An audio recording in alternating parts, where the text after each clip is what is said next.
I'm back with another one of my idea sprints. Today, we're taking a look at producing electricity with algae.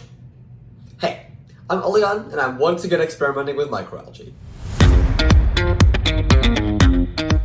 Last week, I went over an idea I had to make an algae-powered light bulb, and figured out that doing that is actually possible in my basement lab. And that's what I'm calling an idea sprint, essentially taking an idea from my final basement lab project and assessing whether it's possible and either giving it a check mark of viability or an X of inviability. So this week, we're going to tackle what I was calling before an algae-based microbattery. But it turns out that's really not what we're talking about. What I confused in my head was a microbattery with a biophotovoltaic. Turns out a microbattery is actually not possible, and the biophotovoltaic is actually what I was talking about. So let's break that down. The biophotovoltaic kind of has three parts. Bio, using biology, photo, using energy from the sun, and voltaic, converting that energy from the sun into electrical power. So together, essentially what we're doing is using a biological organism, like algae, to convert power from the sun into electrical power. Now the term photovoltaic actually refers to anything that converts sun energy into electrical energy. And one thing that does that really well is, well, solar panels. The sorts you might see out in a big solar field or on the roofs of houses. Those are all part of a general class of things called photovoltaics that take energy from the sun and turn into electricity. And the bio aspect essentially means that instead of using the crystalline structures that are used for solar panels normally, we're going to be using algae. Now all this sounds pretty cool in theory, but let's see if it's actually viable in the real world and, more importantly, in my basement lab. So I looked up a few papers on algae biophotovoltaics, and I figured out the main way you make one is essentially by creating a film out of algae. Now the way you do that is by taking a culture of, say, Chlorella vulgaris, and mixing it with a powder called sodium alginate. Sodium alginate is actually not at all related to algae. It's a substance that, when mixed with other things, turns the whole liquid more gelatinous. Kind of like algae jello, if you want to think about it like that. Now this algae jello can be made into a nice thin sheet that then you can put outside, basically like a solar panel.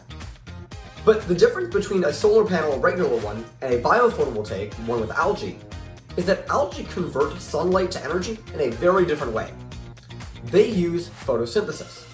They take energy from the sun, combine it with carbon dioxide and water, and output oxygen and glucose. Now that's the simple explanation of photosynthesis that you might have learned in high school. But there's a bit more that goes into this.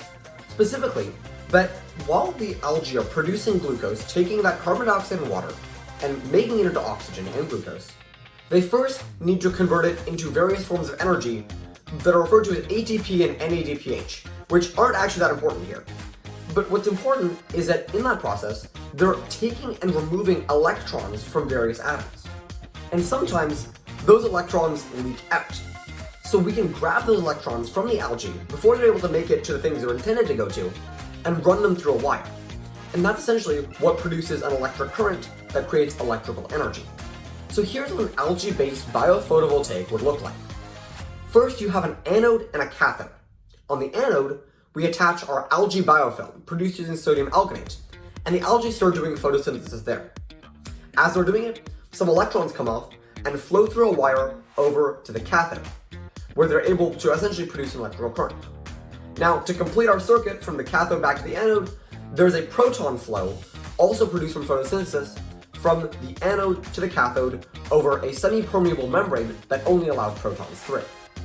Altogether, this creates an electrical current that we can harness to actually power some stuff. Now the key question is, how much power does this actually produce? Unfortunately, the answer is not a lot. One paper I saw when they optimized the conditions for algae biophotovoltaics found that it only produced 0.345 milliwatts per square meter of algae. For comparison, a square meter of solar panel, regular solar panel, gives you about 150 to 220 watts. So it's 4 orders of magnitude lower than a typical solar panel. That also means that to replicate enough power to, say, power a light bulb or even a small LED, I would need something like thousands of square meters of actual algae, which simply is not viable in my basement lab. So unfortunately, the algae biophotovoltaic is an idea that's going to have to wait for later. I'll be back at this next week with another idea to run through an idea sprint and see what my final lab project is going to be. I want to make sure I do my research to make sure this is the coolest and most ambitious project I do. So if you want to see my next idea sprint, make sure to follow on LinkedIn, subscribe on YouTube, and as always, I'll see you in the next one.